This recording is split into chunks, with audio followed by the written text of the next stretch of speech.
Hello and welcome to episode 3 of the Unseen Horror Corner, the series where I rate horror movies based on how much they scare me as a blind person. This episode, Sinister from 2012.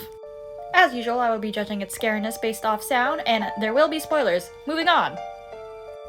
So the movie's about Ellison, a true crime writer who, in an attempt to do some research and get some inspiration for his next novel, decides to move his family into the home of the victims he's writing about.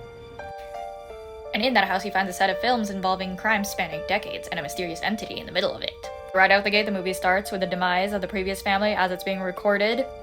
It was pretty eerily quiet at the start. There was just the clicking and whirring of the camera and the film as everything was being recorded, and some sound as we saw what was happening to the family on screen and the tree in their yard involving that. And also there was like a very low hum of music that built up. Admittedly, where I was streaming this didn't have any audio description available, so at first I was a little bit confused, but then I started holding my phone up to my face like this because blindness is a spectrum contrary to popular belief, so I was using my residual vision to piece together what was happening in this movie. But once I figured things out, what was already kind of unsettling just became really, really unnerving. And honestly, if you're more blind than I am, I still think this movie is going to terrify you, because the way they built on that first scene, it just gets creepier and creepier. Because the sound of a film reel rolling is pretty innocuous until more gruesome details are revealed about each of the previous families in the films, and also the more the reels play on their own when Ellison isn't around. And then, of course, there are the soundscapes within the actual home movies, films that Ellison finds.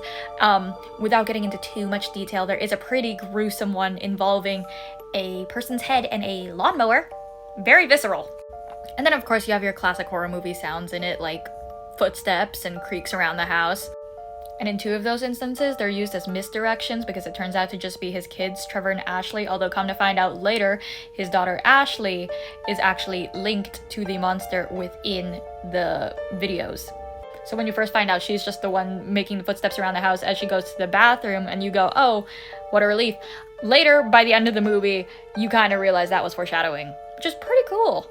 And sort of related to that, one of the most unnerving and unique parts of this movie, I think, is the music. There are a lot of songs that make use of like distorted, echoing vocals that not only have you on edge as you wait for the other shoe to drop, but also have you questioning other scenes where there's just like very faint whispers in the background. Like, is that just background music? Is that something Ellison's hearing too? And actually, part of the lore for the entity that shows up in each of the film reels is that he takes the souls of kids and feeds off them in another realm.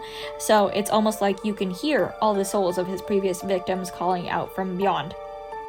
So yeah, that's Sinister from 2012. I give this a 4 out of 5 on my blind fan scare scale. Till next time!